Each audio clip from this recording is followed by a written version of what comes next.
Welcome back to my channel. Please subscribe, leave your thumbs up, and please leave your comments. Okay, let's just get right into this. We got quite a bit to cover today.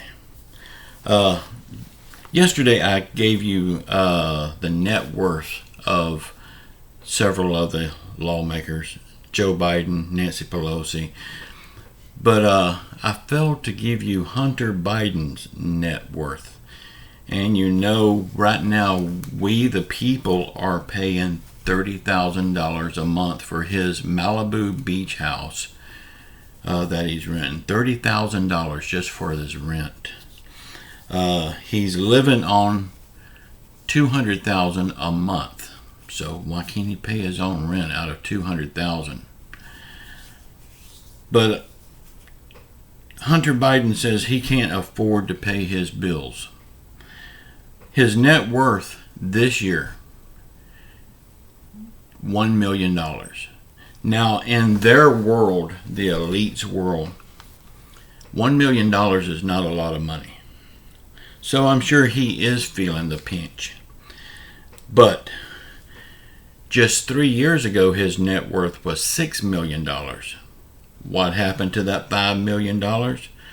Well, if you ask me, that sounds like a lot of cocaine and a lot of prostitutes. So, just putting that out there. That's Hunter Biden's net worth. Hey, would y'all like to know what Nancy Pelosi and Paul Pelosi has been investing in? I got a whole list of their investments for the year 2021.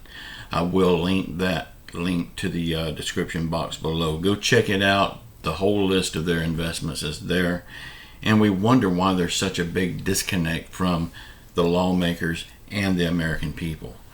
This list of their investments will open your eyes on that. Did you know that before Nancy Pelosi's little trip, the United States Navy deployed 4 warships just east of Taiwan? Now, to deploy the U.S. military and 4 warships, that's a lot of money. That's a big chunk of change. And we're doing it all for Nancy Pelosi. Now, if you or I decided to go to a country that we was warned against going, do you think that we would get this kind of protection? No. They would say, go get killed. And why did the State Department let Nancy Pelosi use Air Force One? Of course, it's not Air Force One unless the president is on it. I know that. But with her using that plane, that sends a strong signal that she is representing the United States. I hope Nancy Pelosi never thinks she's representing me. Do y'all realize how close we are to a nuclear war? Luckily, she wasn't shot down like was suggested. But it's not over yet. What's going to happen tomorrow? What's going to happen in the weeks to come? We don't know this. In my opinion, she wanted to go over there and use Air Force One, so she would have one more joyride in Air Force One before she's kicked out of office. A lot of people says there's no reason why Nancy Pelosi should not have went to Taiwan. A lot of lawmakers are saying it. A lot of analysts are saying it. A lot of news reporters are saying it. I say they are wrong. There is one strong reason why she should not have went. China warned the United States that they would take strong actions against us, including nuclear war, if she goes.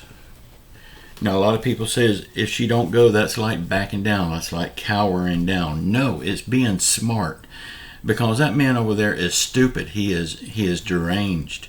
You never know when his threats are real. You take threats like this very seriously.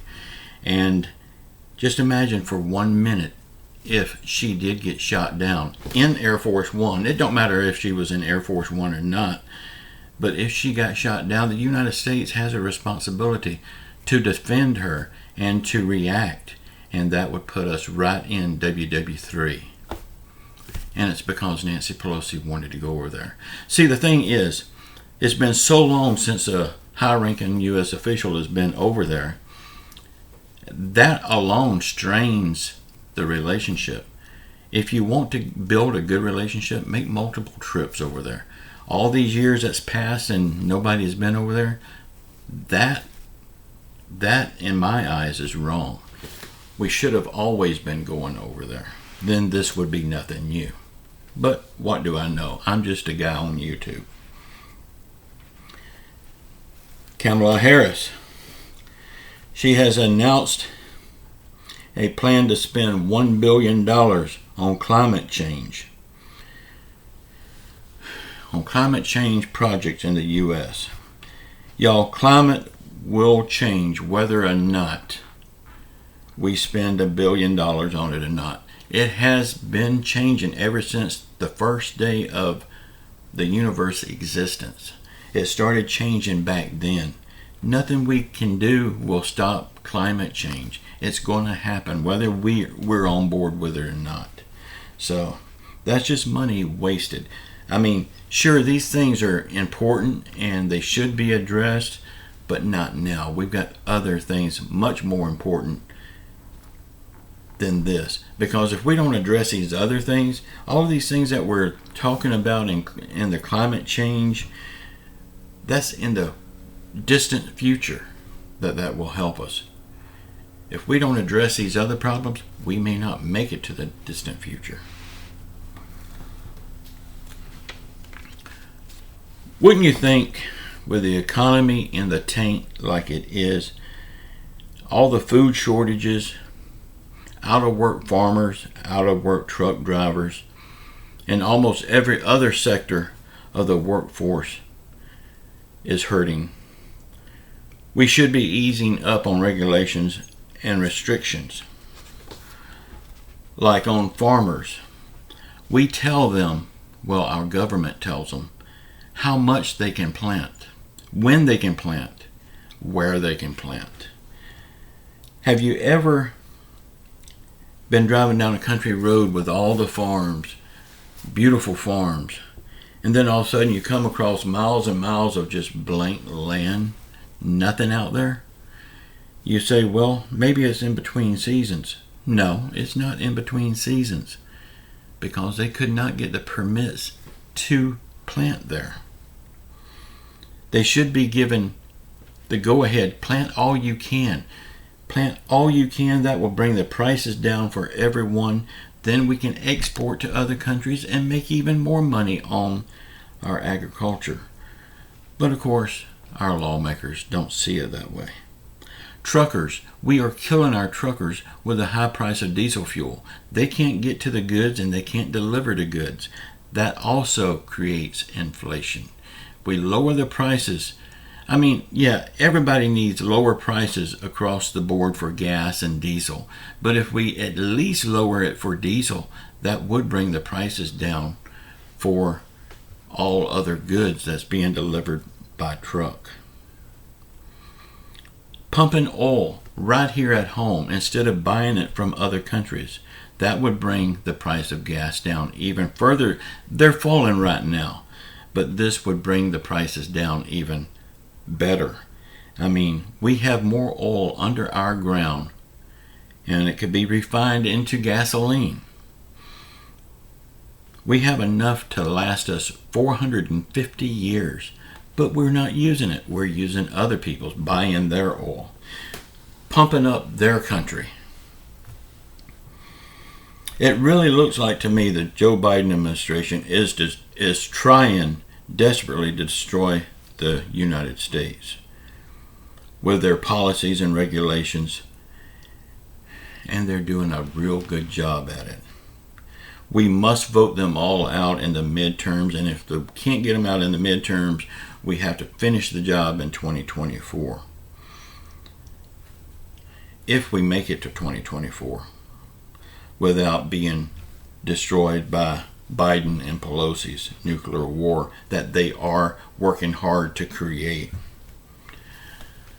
Thank you all so much for all your comments. Thank you for coming back to my shows, and please comment below. Let me know what you think about all of this stuff that we just talked about. Just know I love you all, and I'll say it again, and I'll say it every day. Keep your faith in Jesus Christ. He will get us through this stuff. Say a prayer for our world. Say a prayer for our country. Say a prayer for those elected employees in Washington that's not doing their job. Say a prayer for everyone around the world hurting through COVID, financial hardship, or any other affliction. And one more quick thing. Somebody told me in my comments that I need to stop it with all the sarcasm. Believe me, I am holding back on the sarcasm. You don't want to know what I'm really thinking. I love you all. Until then, ciao.